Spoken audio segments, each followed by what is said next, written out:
Hôm nay thì mình sẽ ăn cơm với món cá ngừ kho cà nha mọi người. Bây giờ mình mời mọi người ăn cơm với mình nha. Mọi người, chào mừng mọi người đã đến kênh ẩm thực Kim Hằng nha. Thì cái video hôm nay thì mình sẽ ăn nha mọi người. Thì bữa cơm đơn giản thôi, mình chỉ ăn cơm với cá ngừ kho cà nha. Đây mình có múc ra một cái dĩa để mình chấm á. Rồi đây là rau sống ăn kèm là xà lách nè, rau cần nè, dưa leo nè. Và bây giờ mình mời mọi người ăn cơm chung với mình nha. Thì trước tiên mình sẽ ăn cà nha. Mời mọi người ăn cà. Ngon.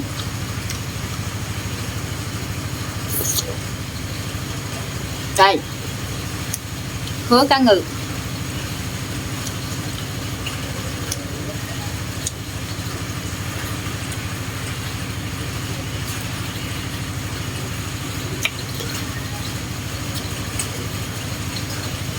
Ngon.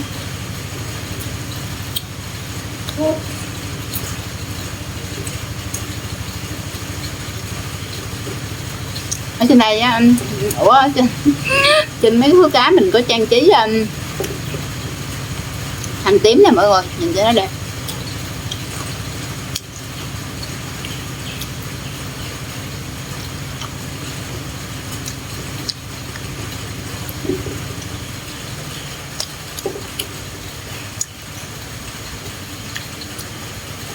Rất là hấp dẫn luôn.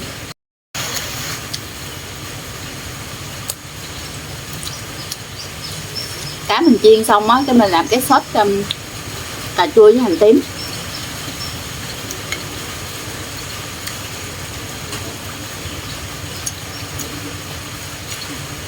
Bây giờ mình mời mọi người cùng ăn cải cùng với mình nha.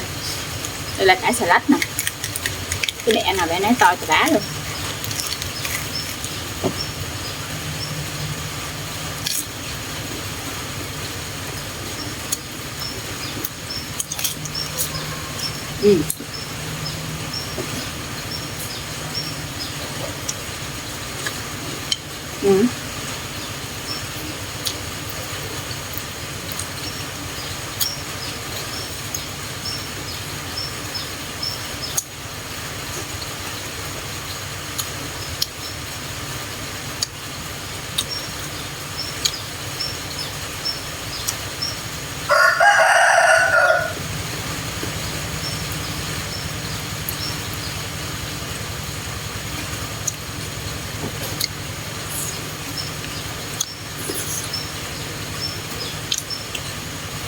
Mọi người đi lên nha.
Rau cần.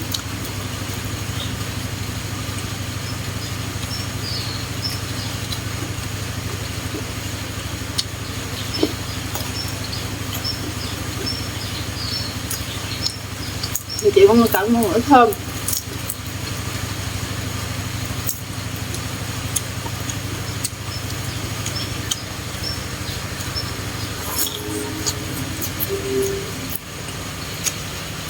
Không.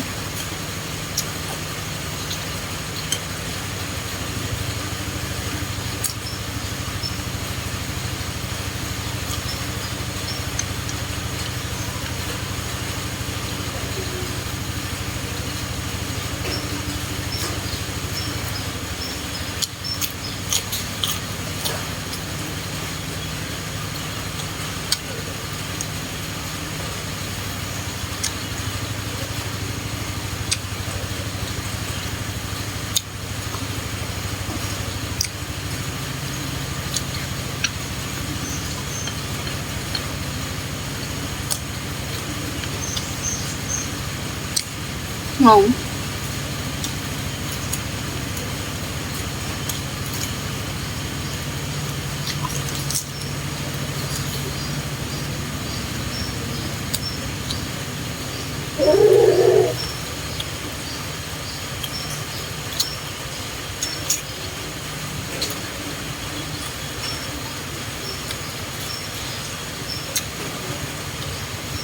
Cải này ăn một ngày mà cải xà lách đúng luôn nè.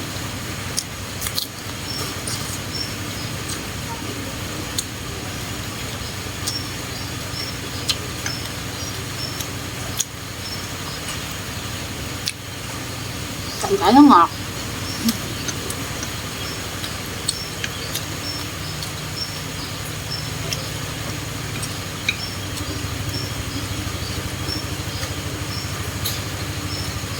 Ừ.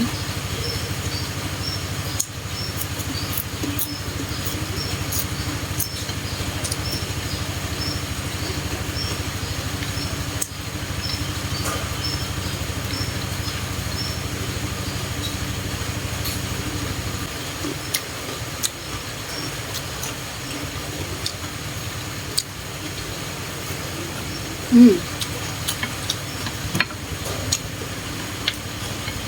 Bây giờ mình sẽ trụng cái muỗng cho nó nhanh.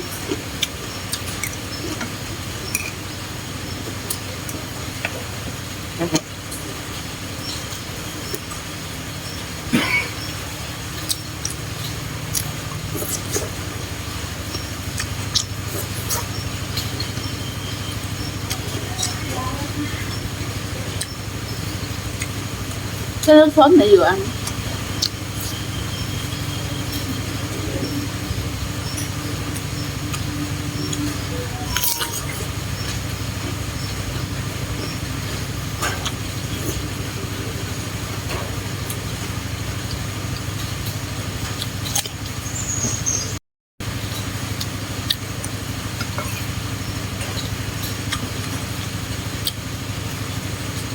Ngon.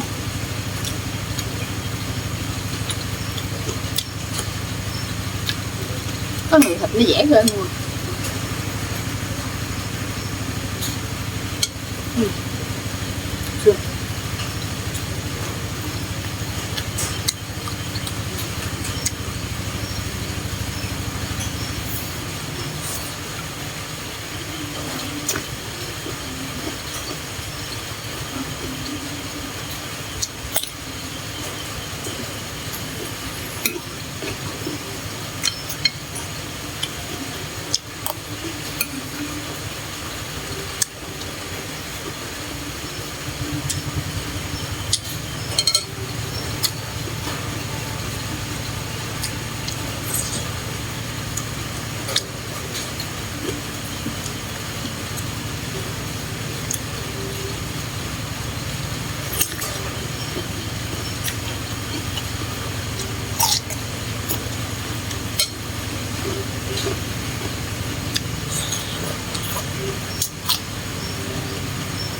Ngon quá.